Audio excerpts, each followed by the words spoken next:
quel est ton body count? Ah Comme oui. si une femme qui avait eu une vie sexuelle avant n'en fait pas une femme bien aujourd'hui. Gardez bien une chose en tête, le passé de votre copine ne vous concerne pas. Ce qui est important dans une relation, c'est la fidélité et la confiance. Mais ce qu'elle a fait avant, non. De toute façon, avant, vous n'existiez même pas pour elle. Ouais, bon, il a quand même quand même le truc très normie, mais il dit, il s'en sert pour dire que le passé, ouais. Il y a un faux idéalisme de la part des masculins d'avoir une femme presque vierge, qui n'a aucune expérience, pour qu'ils finissent par dire à la fin, elle veut rien faire, elle est coincée. C'est normal, puisqu'elle a aucune expérience. On peut pas exiger que notre femme soit prude et en même temps qu'elle ne dise pas non à des pratiques sexuelles qu'elle ne connaît pas. Ah, si... Non mais toi il s'adresse à son public de jeunes hommes, machin, il dit hey, gars, si vous voulez qu'elle vous fasse des trucs un peu de fou là, il faut qu'elle ait cholé avant hein. Bonjour ou bonsoir à toutes celles et ceux qui nous regardent en replay. Si vous voulez un jour rejoindre la team live, vous êtes les bienvenus tous les mardis, jeudis et dimanches soirs dès 21h. Bonne rediffusion. Allez Thibaut InShape et les mascus. Dans cette vidéo, on va parler du masculinisme. Gros sujet. On en profitera pour aborder un autre sujet tabou, la santé mentale des hommes. C'est vrai qu'on connaît surtout le mouvement féministe. Il a permis à de nombreuses femmes de faire valoir leurs droits. Et c'est une très bonne chose parce qu'il y a vraiment des abus et du taf à faire vis-à-vis de l'égalité homme-femme. Mais aujourd'hui, nous allons nous intéresser au masculinisme, à la masculinité et à la crise d'identité de certains hommes qui sont en recherche de repères sur ce qu'est être un homme dans la société actuelle. Moi maintenant que je suis devenu un incel, je vais pas être d'accord avec Thibaut en fait s'il dit que le masculinisme c'est pas cool. Moi je suis plutôt incel maintenant. Peut-être je me suis perdu en fait, la rage, enfin tu vois, en fait c'est cette société. J'ai une rage incroyable en fait. Mais bon, tu sais, je vais me recentrer, je vais me reprendre. Donc pourquoi j'ai voulu aborder le sujet? Plusieurs raisons. Le premier, car c'est un sujet qui fait beaucoup parler en France en 2025. Le deuxième, parce que je remarque que beaucoup de jeunes hommes se sentent seuls. Ils n'ont plus aucun repère, cherchent un guide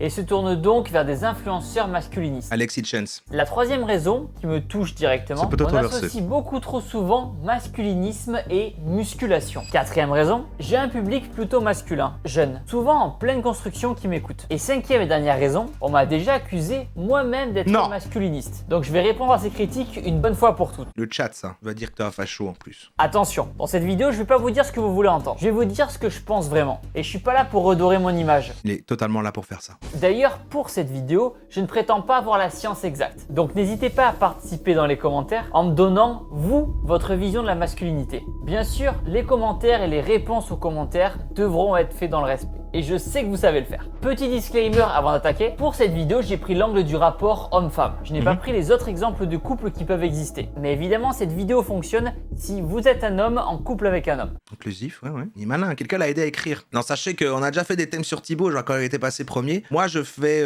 partie des gens, je suis sûr qu'il est plus tiède et modéré que vous l'imaginez. C'est juste que sa commu et les trucs qui renvoient, on dirait, mais c'est pas... Je suis sûr, c'est pas le méga facho que vous croyez. Ne serait-ce que parce que même si là, il s'en fout de ces causes-là, il se dit, c'est quand même plus important pour moi d'aller faire ça pour paraître lisse et que tout le monde m'aime bien, plutôt que s'il croyait vraiment, il voudrait avant tout que ses idées passent quand même. Il se dirait, non, mais vraiment, là, quand même...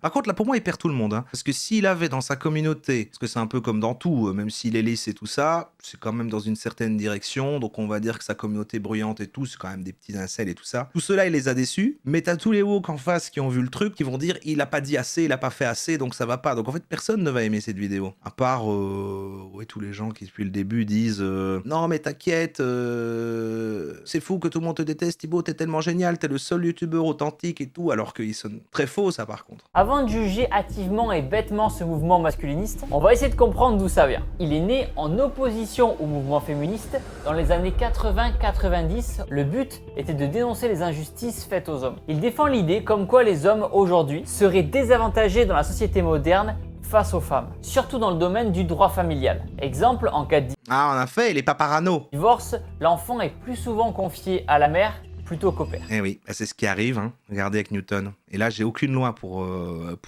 voilà, c'est ça, c'est terrible. Si elle n'amène pas, je viendrai comme ça, en dessous de la porte, sous la pluie, en dessous de la fenêtre, Laisse-moi voir mon gosse! Hé! Laisse-moi voir mon gosse! D'un côté, les modérés, avec un os. Exemple, taux de suicide trop élevé, violence conjugale, paternité. Et de l'autre, les radicaux appelés masculinistes, qui voient les féministes comme des anti-hommes qu'il faudrait combattre. Et à la base, il y a des points plutôt intéressants dans la crise de cette masculinité. On parle enfin de la santé mentale des hommes, gros sujet tabou. En effet, les hommes se suicident 3 fois plus que les femmes. On met enfin en lumière la souffrance des hommes. Une vraie stat, hein, ça. Mais est-ce que c'est pas parce qu'ils font un peu les fiers et qu'ils vont pas voir un psy un petit peu? Mais après, c'est logique toujours dans son développement, il y a pas de souci. Mais oui, ok. Le postulat de base est donc plutôt intéressant. Sauf que dernièrement, il y a eu la montée de dérives bien réelles. Avec des hommes qui veulent juste combattre le féminisme sans réel projet. Ces hommes voient les femmes comme un ennemi responsable de tous leurs échecs. Ils vont donc développer une véritable haine. On est plus sur de l'antiféminisme que du masculinisme finalement. À l'égard du sexe opposé. Des influenceurs masculinistes vont donc profiter et utiliser la souffrance et le mal-être des hommes, qui est réel, pour dire si vous n'allez pas bien dans votre vie, c'est la faute des femmes.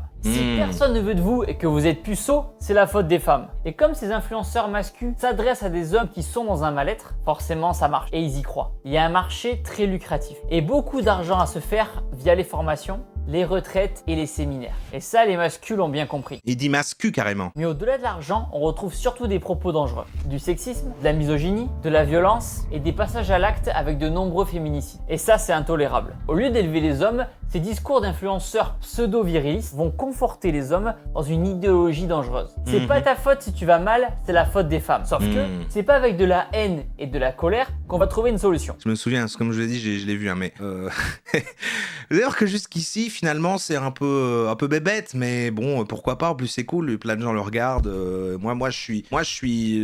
trouve pas ça inutile complètement de sa part. Mais il y a une partie qui va pas aller.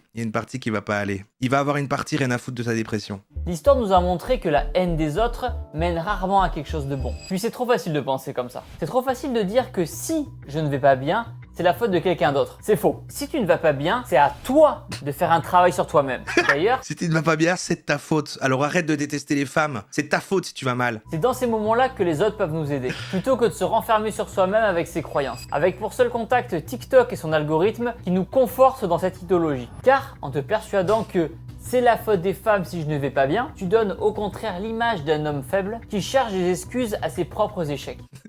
Après, je trouve ça intéressant parce qu'en fait, il sait quand même à qui il parle et c'est vrai qu'avec sa communauté, même dans les plus modérés, ils sont quand même sur un truc machin muscu, j'en sais rien. Enfin, à la base, c'est vrai que maintenant il fait plus trop ça. Et quand même, il est là pour remettre en question les masculinismes, pas remettre en question, je sais pas moi, la méritocratie ou le développement personnel et tous ces trucs-là qui ont un succès vraiment mainstream et tout ça. Ni même à dire être viril c'est mal et tout.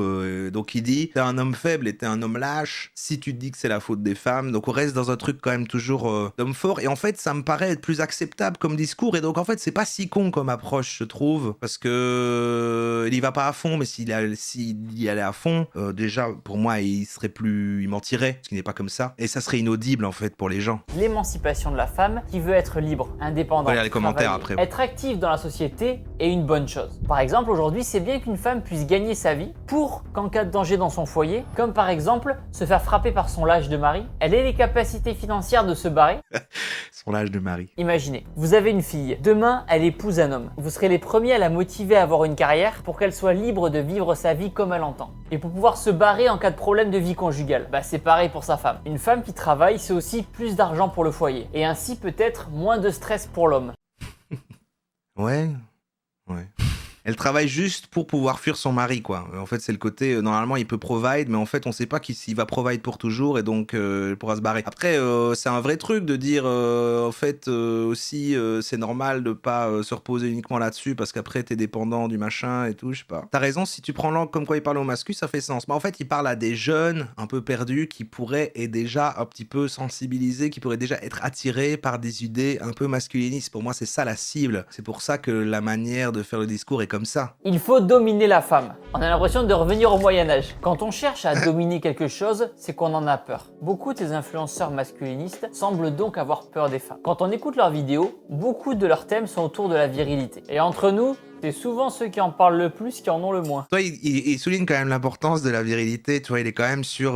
Il est pas remis en question, mais moi, je trouve ça a du sens. Ne vous laissez pas bouffer le cerveau par ces soi-disant mal alpha de 30 ans. Ils t'expliquent comment fonctionne la vie alors qu'ils ont jamais rien réussi à faire. À part utiliser la misère des hommes pour vendre leur putain de formation. Au lieu de vous rendre riche, Il a pas des formations, lui? vous les rendez riches, eux, en achetant leurs conseils. On en vient presque à se demander s'ils croient réellement en leur idéologie ou si c'est juste un business qui leur rapporte de l'argent plutôt que d'aller taffer à l'usine. C'est un peu des deux, hein. Je pense. Quel est ton body count? Ah, Comme oui. si une femme qui avait eu une vie sexuelle avant n'en fait pas une femme bien aujourd'hui. Gardez bien une chose en tête. Le passé de votre copine ne vous concerne pas. Ce qui est important dans une relation, c'est la fidélité et la confiance. Mais ce qu'elle a fait avant, non. De toute façon, avant, vous n'existiez même pas pour elle. Ouais, bon, il a quand même quand même le truc très normie, mais il dit, il s'en sert pour dire que le passé, ouais. Il y a un faux idéalisme de la part des masculins d'avoir une femme presque vierge, qui n'a aucune expérience. Pour qu'ils finissent par dire à la fin, elle veut rien faire, elle est coincée. C'est normal, puisqu'elle a aucune expérience. On peut pas exiger que notre femme soit prude et en même temps qu'elle ne dise pas non à des pratiques sexuelles qu'elle ne connaît pas.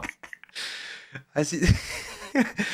Non mais toi il s'adresse à son public de jeunes hommes, machin, il dit hey, les gars, si vous voulez qu'elle vous fasse des trucs un peu de fou là, il faut qu'elle ait cholé avant, hein. Le passé de votre copine, vous n'êtes même pas obligé de le connaître si vous n'avez pas envie. Dites-lui que ça vous met mal à l'aise de trop en savoir et elle comprendra. Ce qui importe le plus, c'est la fidélité et le respect mutuel. Mais l'importance de la fidélité, il aurait dû dire la confiance quoi, en tout cas. Le respect, voilà, le respect. Ne pas tromper son ou sa partenaire quand on est en relation. C'est bizarre le focus sur ça. Mais c'est vrai que c'est hyper important pour les gens. Pareil quand vous êtes au lit. J'ai trop entendu de masculinistes dire « Une femme au lit, faut la déglinguer, faut la soumettre ». Être brutale, elles aiment être soumises. La casser, c'est quoi qu'il avait dit une fois le gars qu'on avait vu, lui casser le dos? Ben non en fait, toutes les femmes n'aiment pas être dominées au lit. Il insiste beaucoup sur l'appartenance, voilà, mais parce que, comme je dis, il peut pas aller à fond sur les trucs, il est genre, voilà, non, c'est toujours ta femme, quand même, mais vas-y, laisse-la travailler, toujours ta femme, qui va te servir sexuellement, mais accepte son body count élevé pour qu'elle ait des compétences, mais il faut qu'il convainque avec des arguments, quoi. Vous en avez parlé en amont et vous avez même mis en place un safe word. Abricot, quand ça va trop loin.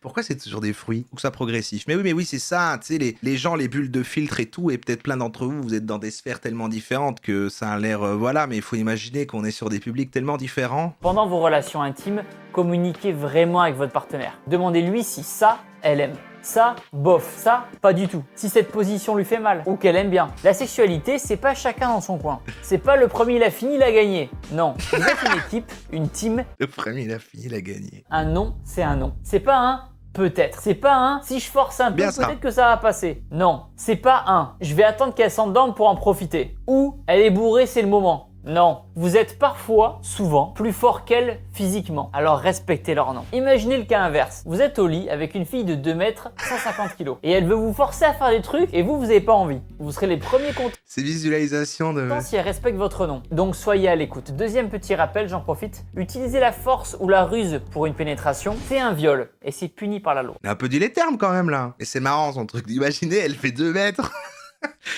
Mais bon, moi je trouve que c'est plein de bonnes intentions, même si je pense que les intentions c'est quand même beaucoup qu'il a fait vérifier ce texte et tout, et c'est parce qu'on l'accuse d'abord de ça, et puis du coup il fait ça pour se dédouaner, pour qu'une grande partie des gens fassent mais non Thibaut et tout, machin, t'es trop super, et c'est quand même pour son business. L'intention elle n'est pas sincère, mais en fait ça n'empêche pas que c'est quand même bien que ça existe par rapport au public que ça va toucher à grande échelle comme ça quoi. C'est ma position là-dessus. Retour à notre sujet principal. Être un homme, alors qu'est-ce que c'est? Ah, être un homme, qu'est-ce que c'est? Aïe aïe aïe. Oui, ok. Ah oui, être un homme, qu'est-ce que c'est? Il va définir un homme. C'est peut-être là, ça va pas aller, hein. Je précise, je ne suis pas expert et je donne simplement mon avis. Parce que c'est plus le sujet là. Après, il dit selon lui. C'est quelqu'un qui doit se fixer des objectifs et tout donner pour les atteindre. Mais c'est bien qu'il cherche à se dépasser. Ça, c'est la première ligne de la définition. Ah ouais. Une femme ne doit pas se fixer d'objectif. Du coup, ça ne va pas. Qu'est-ce qui se passe? Au lieu de passer son temps à scroller sur TikTok, à regarder du porno et à bouffer du sucre. Un homme, c'est quelqu'un qui a de l'ambition, qui a confiance en lui et qui cherche à s'élever. Un homme, c'est quelqu'un qui sait prendre soin de lui et qui fait du sport pour se plaire à lui-même. Un homme, c'est quelqu'un qui ose pleurer. Aïe, Sinon, aïe, vous allez aïe. faire comme moi le jour de mon mariage et pleurer 30 ans de larmes en un week-end. Un homme, c'est quelqu'un qui sait parler Là, les gens se sont dit, ah, il est mignon parce qu'en fait, c'est l'amour. et qui accepte d'aller voir un psy quand il y en a besoin. Un homme, c'est quelqu'un qui sait demander de l'aide. Et là, il inverse. Ok, mais bon, bizarre. Un homme, c'est quelqu'un qui n'a pas peur de dire je t'aime à ses proches. Un homme, c'est quelqu'un qui s'assume, qu'importe son style. Oui, même en jupe. Regardez les Écossais. Faut avoir de sacrées baloches. Un homme, c'est quelqu'un qui sait assumer sa sexualité, quelle qu'elle soit. Attention, c'est loin d'être facile. Mais qu'est-ce qu'il dit? Les phrases marrantes, mais où il rit pas, c'est ça, c'est complètement fou. Il faut avoir des sacrés baloches, hein. Oui, même en jupe. Regardez les Écossais. Faut avoir de sacrées baloches. Un homme, c'est quelqu'un qui sait assumer sa sexualité, quelle qu'elle soit. Ah, moi, je l'aime Attention, bien. c'est loin d'être facile. Vous n'imaginez pas les couilles qu'il faut pour les couples homosexuels de se tenir main dans la rue. Surtout quand on voit le nombre de personnes homophobes et arriérées dans notre société. Un homme, Allez. c'est quelqu'un qui boit de l'alcool avec modération. Un homme, c'est quelqu'un qui sait prendre des décisions pas faciles quand il le faut et qui ne se défile pas devant ses responsabilités. Un homme, c'est quelqu'un qui sait prendre soin de son foyer, de sa famille et sait les protéger quand il le faut. C'est terrible. C'est terrible parce qu'il revient à quand même une vision des masculinismes. Mais celle-là, c'est celle qui... En fait, il a jugé, il a dit, voilà, tous les faits de ce que disent les masculinistes et tout. Il y en a que je peux contrer et il y en a, c'est... Et moi, je suis quand même d'accord avec. Et tu sais, il se dit, voilà, ça, en fait, pour moi, je vois pas en quoi c'est problématique. Donc ça, je vais dire que ça reste. Et par contre, tout ce qui est trop et pas acceptable, ça, je dis, faut pas faire, quoi. C'est quelqu'un qui participe aux tâches ménagères du foyer. Exemple, si votre femme fait le linge, vous faites la cuisine. Si elle s'occupe des enfants, vous allez faire les courses. Quand vous êtes en couple, il y a ce qu'on appelle un contrat implicite qui se met en place. Pas trop s'occuper de ses tortues, par exemple. Rien n'est écrit sur ce que chacun doit faire, mais il faut faire des choses. Et entre nous, si les divorces ont explosé ces dernières années, je pense aussi que c'est parce que les couples oublient la notion d'équipe. Parce que oui, quand vous laissez votre partenaire tout gérer, c'est normal qu'au bout d'un moment, elle en ait marre et elle décide de se barrer. C'est ça, être un homme. Tous les exemples que je viens de vous citer, c'est moi, ma vision de la masculinité. Ok. C'est ce que je me suis construit moi-même. Mais à vous de construire et de développer votre propre vision. Le plus important, c'est qu'elle ne soit jamais contre les femmes ou dans un délire de domination. Chacun doit pouvoir se construire dans le respect de l'autre. Mesdames, tous les mecs ne sont pas des connards. Messieurs, toutes les femmes ne sont pas des...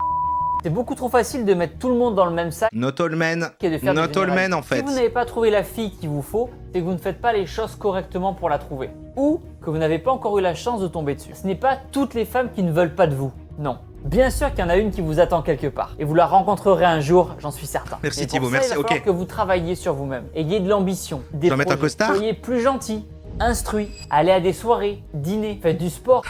Aller à des soirées, dîner.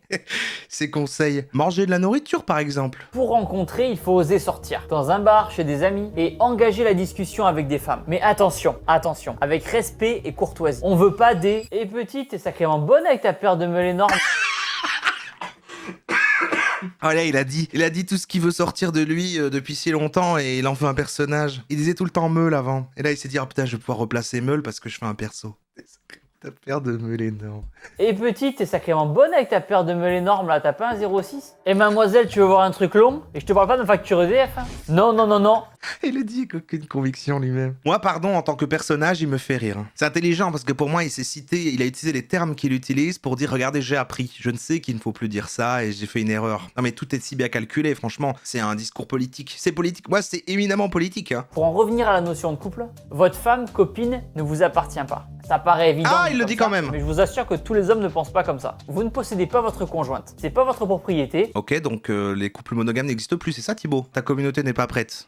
Ils sont pas prêts pour ça. C'est trop tôt. Ça, là, tu vas trop loin. Les autres trucs, c'était raisonnable, mais ça, tu peux pas dire. Vous ne pouvez pas l'empêcher de sortir ou de voir des amis. De toute façon, plus vous allez empêcher à quelqu'un de faire quelque chose, plus il aura envie de le faire. C'est normal, c'est humain. Mais Thibaut, moi j'ai laissé ma copine sortir en soirée avec ses copines et elle m'a trompé. Et alors? Vous savez quoi? Tant pis pour elle. C'est que c'était pas la bonne. Et elle aura perdu le mec génial que vous êtes. De toute façon, elle vous méritez pas. Je sais que c'est un Merci mot bateau, Thibaut, merci mais le Thibaut. mot d'ordre dans un couple, c'est confiance. Confiance en son partenaire, mais surtout confiance envers soi-même. Si à chaque fois que votre copine sort et que vous faites la victime à lui envoyer 36 000 messages, tu fais quoi? T'es avec qui? Elle aura pas l'impression de sortir avec un homme. Non, envoyez-lui un message au début. Passe une bonne soirée ma chérie. Oh merde, et là, alors c'est ça, au lieu de dire comme nous, on pourrait dire, mais vous êtes des complets tarés si vous vous souciez de ce genre de choses, lui il dit non mais je peux comprendre en fait, c'est vrai qu'il y a moyen d'être jaloux, on sait pas s'il traîne, elle traîne avec des hommes, vu que l'amitié homme-femme, machin truc, donc envoyez un petit message, en fait il est vraiment sûr, ça part de très loin, alors faites des petits efforts, je vois tellement la stratégie. Après, je le conçois, être un homme n'est pas facile. Car il faut allier douceur, force, vulnérabilité, sensibilité. Il faut réussir à jouer avec toutes ces facettes tout en réussissant à se sentir bien dans son corps et dans sa tête. Et c'est pas évident. L'homme doit trouver l'équilibre qui lui convient entre être un homme viril alpha et oser parler et montrer ses sentiments. Il n'existe pas une virilité universelle que tout le monde a. Il a quand même dit, vous pouvez être un alpha, mais doucement quand même. On a tous une virilité différente. Mais j'insiste sur un point, pleurer n'est pas une faiblesse. Aimer n'est pas une honte. Respecter, écouter, s'ouvrir, c'est aussi ça être un homme. Et cette masculinité, on l'exprime tous différemment. Il y a autant de masculinité qu'il y a d'hommes sur Terre. Le plus important, c'est que vous soyez bien avec vous-même. Et contrairement à ce que les masculinistes veulent vous faire croire, le féminisme n'est pas né pour faire chier, rabaisser ou être en opposition avec les hommes. C'est bien de le rappeler. Il est né pour faire valoir le droit aux femmes, qui était proche du niveau 0. Et là, il pourrait placer, mais que c'est aussi utile pour les hommes, du coup. Hein. Il a pas parlé de cet aspect-là, quoi. C'est quand même, je trouve, un argument qui est assez fort de dire, en fait, le féminisme, c'est aussi pour les hommes. Le fait que vous souffrez en tant qu'homme et tout, en fait, c'est intéressant pour cet aspect-là aussi, mais parce qu'il a pas... Donc enfin, et tant mieux que des mouvements comme MeToo aient vu le jour. Car il y a des mecs, c'est vraiment des gros dégueulasses. Agression sexuelle au travail, attouchement, harcèlement de rue. Les femmes ont raison mille fois des gros de dégueulasses. dénoncer ces comportements. Là, je vais m'adresser aux parents qui ont des enfants et qui regardent cette vidéo. S'il vous plaît, surveillez ce que vos enfants regardent sur internet. Le danger n'est pas que dans la rue, il est aussi dans sa main avec un téléphone. Malheureusement, votre enfant peut trop vite tomber sur du contenu négatif qui va complètement lui retourner le cerveau et le radicaliser. Merci pour eux. Ma vision est donc qu'en 2025, Les gens sont très radicalisés ici. de la part des hommes. Ils se sentent mal dans leur peau et mal dans leur tête. Mais ces problèmes ne sont pas à cause des femmes. Donc faut arrêter avec cette haine misogyne facile qui oppose les hommes et les femmes. Certes, ce serait beaucoup plus simple Arrêtez de trouver avec un les bouc haines, émissaire. Mais pas de chance, je suis pas là pour vous dire ce que vous voulez entendre. C'est vous et vous seul qui êtes le capitaine de votre vie. C'est à vous de prendre des actions. L'amiral Bird. Gardez en tête que le seul but de ces influenceurs masculinistes, c'est de gagner de l'argent en piégeant des hommes seuls et tristes. La solution ne se trouvera jamais dans la haine de l'autre. La seule vraie solution, c'est être bien avec soi-même, tout en respectant les autres et en essayant de devenir une meilleure personne. Ouais, ok.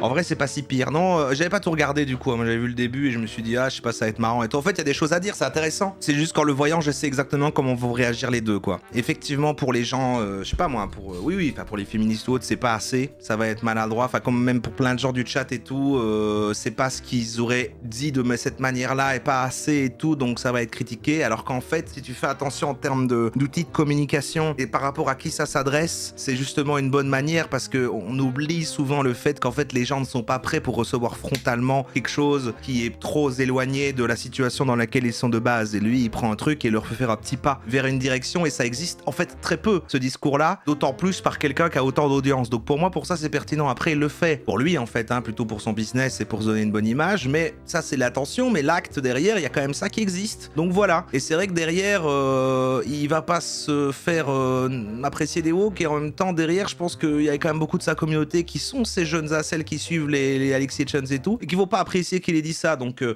peux trouver ça intéressant. Après voilà, c'est parce qu'il pense plus long terme et avoir une belle image lisse pour ses business, pour les partenariats avec des marques, etc. Et il doit enlever l'image qu'il a, que des gens disent que c'est un facho, que c'est un mascu et toutes ces choses là, quoi. Pourquoi pas? Qu'est-ce que vous en pensez, vous? Je fais un petit sondage et je vais lire les commentaires. Ouais, je vais mettre c'est Paris gagné, c'est Kata. C'est Paris gagné ou c'est Kata? Il y a pas d'entre deux. Deux équipes se battent, équipe bleue, équipe rouge. Les commentaires. Très bon sujet, merci à toi Thibaut. La virilité, c'est souvent ceux qui en parlent le plus qui en ont moins. Excellent, tellement véridique. Ouais, bon, ok, voilà. Ah, il y a Brechsor qui a commenté. Merci pour cette vidéo qui, à mes yeux, était nécessaire. J'espère qu'elle mènera à une prise de conscience et d'autres prises de parole de la part de youtubeurs. Bah voilà, Brechsor l'a validé, donc du coup, c'est super. Bon, en fait, c'est ok, quoi. Ah, c'est Paris gagné quand même à 70%. Vous me rassurez quand même, vous me rassurez. Vous savez faire la part des choses. Vous savez faire la part des choses. Après, pour moi, faut voir le truc dans l'autre sens aussi. Faut pas se dire, ah, génial, maintenant Thibaut, super. Ça reste un gars qui s'en branle. Hein. En fait, ce que je veux dire, c'est que c'est pas un gars qui croit en ça, quoi. Il est pas en mode masculiniste, machin et tout. Je crois vraiment pas. Mais juste, il s'en branle, quoi. Un peu comme moi.